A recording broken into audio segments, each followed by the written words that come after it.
আসসালামু আলাইকুম এভরিওয়ান।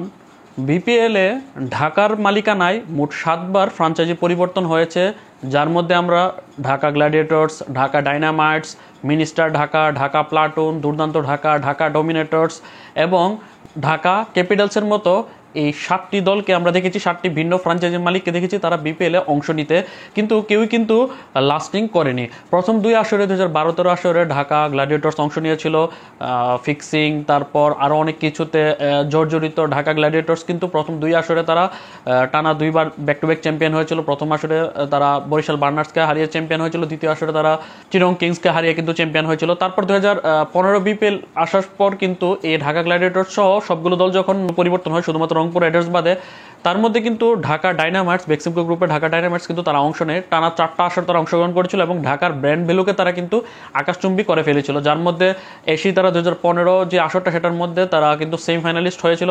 তারপরের আসরে 2016 আসরে কিন্তু তারা রাজশাহী কিংসকে হারিয়ে কিন্তু তারা চ্যাম্পিয়ন হয়েছিল। তারপর ব্যাক টু ব্যাক দুই আসরে 2017 এবং 2019 আসরে কিন্তু তারা রানার আপ হয়েছিল, 2017-তে রংপুর রাইডার্সের কাছে হেরে এবং 2019-এ কুমিল্লা ভিক্টোরিয়ান্সের কাছে হেরে। ঢাকা ডাইনামাইটসের রেকর্ডটা কিন্তু ভালো ছিল, 4 আসরে তারা একবার চ্যাম্পিয়ন হয়েছে 2016-তে, দুইবার রানার আপ হয়েছে 2017 এবং 2019-এ, এবং একবার তার সেমিফাইনালিস্ট হয়েছে 2015-র আসরে। তারপর 2019-এর পর বিপিএলে পুরনো দলগুলোকে বাদ দিয়ে যখন বিসিবি নিজের উদ্যোগে বিপিএল আয়োজন করে, তখন কিন্তু স্পন্সর প্রতিষ্ঠান যমুনা ব্যাংকের আন্ডারে কিন্তু ঢাকা প্লাটুন নামে একটি দল অংশ নেয়, তখন তারা সেমিফাইনালিস্ট হয়েছিল। এর আগের আসরগুলোতে কিন্তু সর্বনিম্ন ঢাকার মালিকানা যারা ছিল তারা কিন্তু কমপক্ষে সেমিফাইনাল খেলেছে, কিন্তু তার পরের আসর থেকে মূলত ঢাকা ডাউনফল শুরু হয় এবং পরবর্তী প্রত্যেকটি আসরে কিন্তু দলের মালিকানা পরিবর্তন হতে থাকে, যার মধ্যে 2022 আসরে বিপিএল যখন করোনা পরবর্তী সময় আয়োজিত হয়, তখন কিন্তু মিনিস্টার গ্রুপ ঢাকা নামে কিন্তু দল আয়োজিত হয় এবং ওই মিনিস্টার গ্রুপ ঢাকা আয়োজনের আগে কিন্তু আমরা দেখেছি প্রথমত ঢাকার মালিকানা কিন্তু বিসিবির আন্ডারে ছিল, পরবর্তীতে স্পন্সর প্রতিষ্ঠানের কাছে কিন্তু দায়িত্ব হস্তান্তর করা হয়।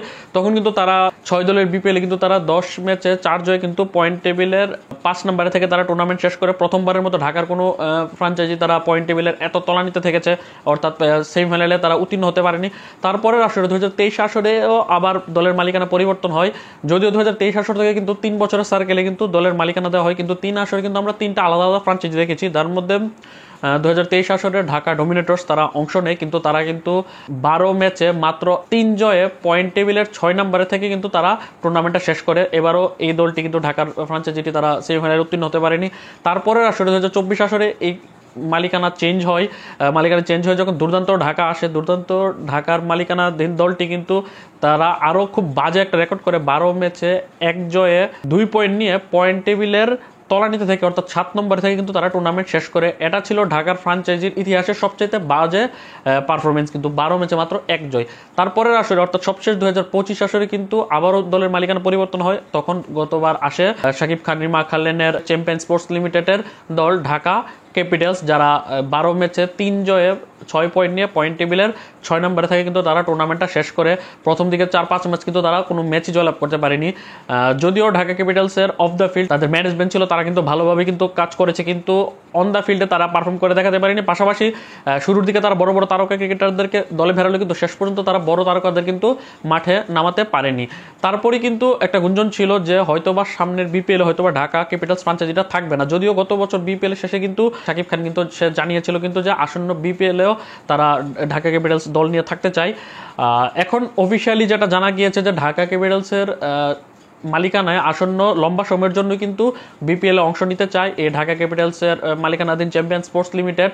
এবং একটা গুঞ্জন ছিল যে হয়তো এবারের আসরে কি শাকিব খান কি ঢাকা ক্যাপিটালসের সাথে থাকছে কিনা, কারণ রিসেন্টলি কিন্তু তাকে ওইভাবে কিন্তু রিমা খালিনের সাথে কিন্তু কোলাবরেট করতে দেখা যাচ্ছে না, যার কারণে একটা শঙ্কা তৈরি হয়েছিল যে হয়তো রিমা খালিনের সাথে যেহেতু তার দূরত্ব রয়েছে, সেক্ষেত্রে হয়তো বা ঢাকা ক্যাপিটালসের সাথেও থাকবে না। যেটা কিছুদিন আগে কিন্তু গত মাসে কিন্তু রিমা খালিনের অন্যতম একজন কোঅর্ডিনেটর এবং ডিরেক্টর চিত্রনায়ক ইমন কিন্তু বলেছিল যে সে থাকতেও পারে, নাও থাকতে পারে। কিন্তু এখন যে আপডেটটা পেলাম সেই আপডেট অনুযায়ী আসন্ন বিপিএল এ ঢাকা ক্যাপিটালসের হয়ে শাকিব খান তো থাকছেই, পাশাপাশি তারা লম্বা সময়ের জন্য কিন্তু ঢাকা ক্যাপিটালস ফ্র্যাঞ্চাইজিকে তারা ওন করতে চাই। এটা আমি নিজে কথা বলেছি ঢাকা ক্যাপিটালসের সিইও আতিক ফায়াদ সাহেবের সাথে, ওনার সাথে কথা বলাতে যতটুকু জানতে পারলাম যে আসন্ন বিপিএল এ ঢাকা ক্যাপিটালস তারা লম্বা সময়ের জন্য থাকতে যাচ্ছে, এমনকি লম্বা সময়ের জন্য দল পেলে তাদের কিন্তু দল ঘুচাতেও যে সেটা সুবিধা হবে সেটা নিয়ে কিন্তু সে কথা বলেছে। সেখানে তিনি এও জানিয়েছে যে আসন্ন বিপিএল এ শাকিব খান তাদের সাথে থাকছে, এমনকি তারা অলরেডি তাদের প্রিপারেশন শুরু করে দিয়েছে অনেকদিন আগে থেকেই। অর্থাৎ ঢাকার যে ফ্যান্সরা রয়েছে যারা দীর্ঘদিন যাবৎ আমার ইউটিউবের কমেন্ট বক্সে কমেন্ট করছেন যে ঢাকাকে নিয়ে আপডেট দেওয়ার জন্য, আমি মূলত অপেক্ষা করছিলাম যে কোনো স্ট্রং সোর্স থেকে যে ঢাকার আপডেট পেতে। কারণ এখন আপনারা চাচ্ছেন ঢাকার ভিডিও আনতে, এখন আমি ভিউয়ের জন্য ঢাকার ভিডিও নিয়ে আসলাম, সেটা তো আর হয় না। যার কারণে আমি অপেক্ষা করছিলাম।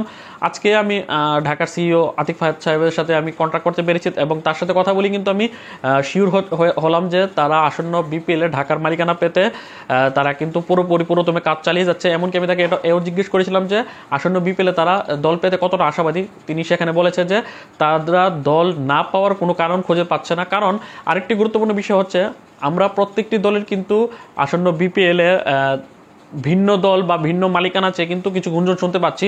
যদিও রংপুর রাইডার্স ফরচুন বরিশালের ক্ষেত্রে সেটা ভিন্ন, তারা যেহেতু স্ট্রং দল তাদের হয়ে তাদের জায়গাতে অন্য কেউ আবেদন করে দল পাবে না, যার কারণে কোনো তাদের প্রতিদ্বন্দ্বী খুঁজে পাওয়া যাচ্ছে না। কিন্তু অন্যান্য দলগুলোর ক্ষেত্রে রাজশাহী বা সিলেট বা চট্টগ্রাম, কুমিল্লা, নোয়াখালী, যদিও নোয়াখালীর জন্য একজনই আবেদন করেছে, কিন্তু বাকি দলগুলোর জন্য কিন্তু একের অধিক মালিক কিন্তু আমরা দেখতে পাচ্ছি বা শুনতে পাচ্ছি। কিন্তু ঢাকার মালিকানা চেয়ে এই ঢাকা ক্যাপিটালস বাদে অন্য কারো নাম কিন্তু শোনা যাচ্ছে না, যার কারণে কিন্তু ঢাকা ক্যাপিটালসের দল পাওয়ার সম্ভাবনা একটু বেশি।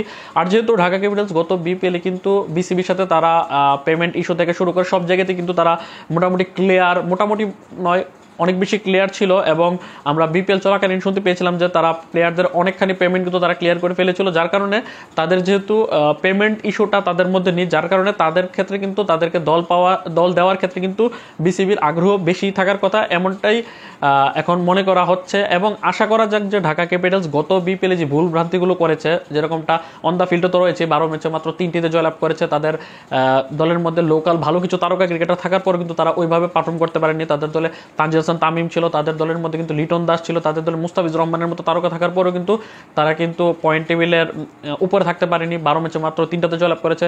আর বিদেশি ক্রিকেটার দলে নেওয়ার ক্ষেত্রেও কিন্তু তারা মুনশিয়ানা দেখাতে পারেনি, যেটা আশা করা যাচ্ছে যে আগামী বিপিএলে তারা গত বছর ভুলভ্রান্তি থেকে তারা উতরে তারা ভালো বিদেশি ক্রিকেটার দলে ভেড়াবে, গতবারের মতো চাতরঙ্গে ডি সিলভাকে যাতে আমাদের দেখতে না হয় সেই প্রত্যাশা রেখেই এবং ঢাকা ক্যাপিটালস দলের জন্য এবং ঢাকার ফ্যান্সদের জন্য শুভকামনা জানিয়ে আজকের ভিডিওটি এখানে শেষ করছি। আল্লাহ হাফেজ।